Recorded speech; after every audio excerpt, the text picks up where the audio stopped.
Hi, I'm Lynda Barnett, and we're at Central Mississippi Correctional Facility in Pearl, Mississippi.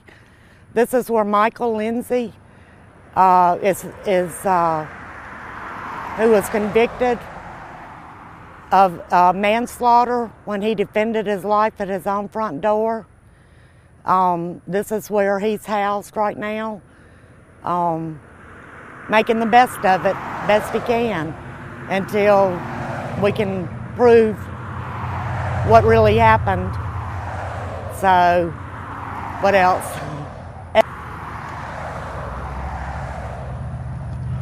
Michael Lindsey was defending his life at his front door when a neighbor came to his house to commit a felony aggravated assault on him, which he did within a few seconds of arriving. When Michael was finally able to escape this attack, he stabbed his attacker one single time to disable him, and after they both lay at the scene for 40 to 45 minutes waiting for medical to respond, his attacker was in cardiac arrest by the time the ambulances got there and died shortly after. Within 6 hours of the attack, Michael was charged with murder and booked into the Rankin County Jail, where he was held for 3 months on $1 million bond. We finally got it down to $200,000, and were able to get him out.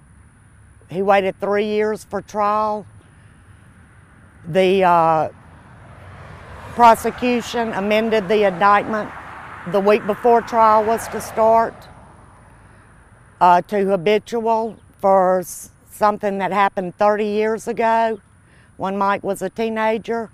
It was obvious that this was not for the reason the habitual law was designed to protect society, but it was to force a plea under duress from the real victim of the crime.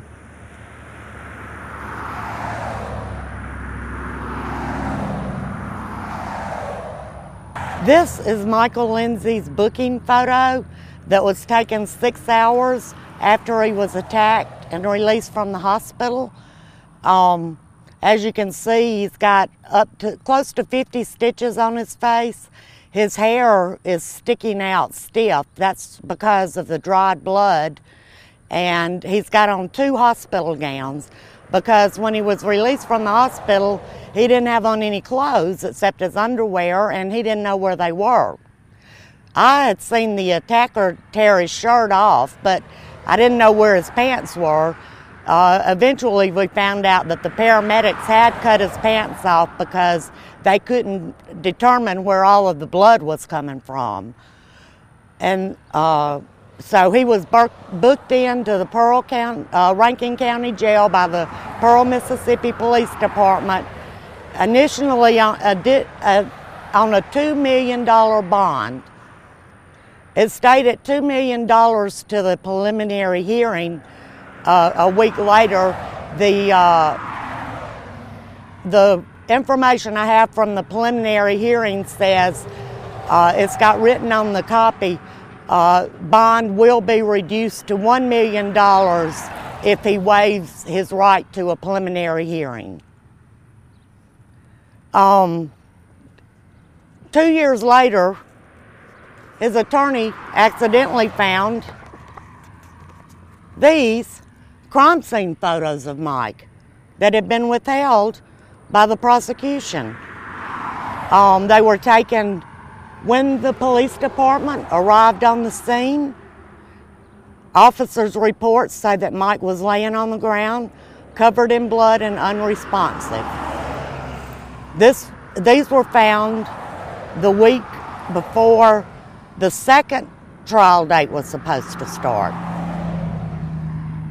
Once these were presented to the court, the prosecution requested another postponement of the trial. And it went to court on June the 20th of 2011, which was 6 months later.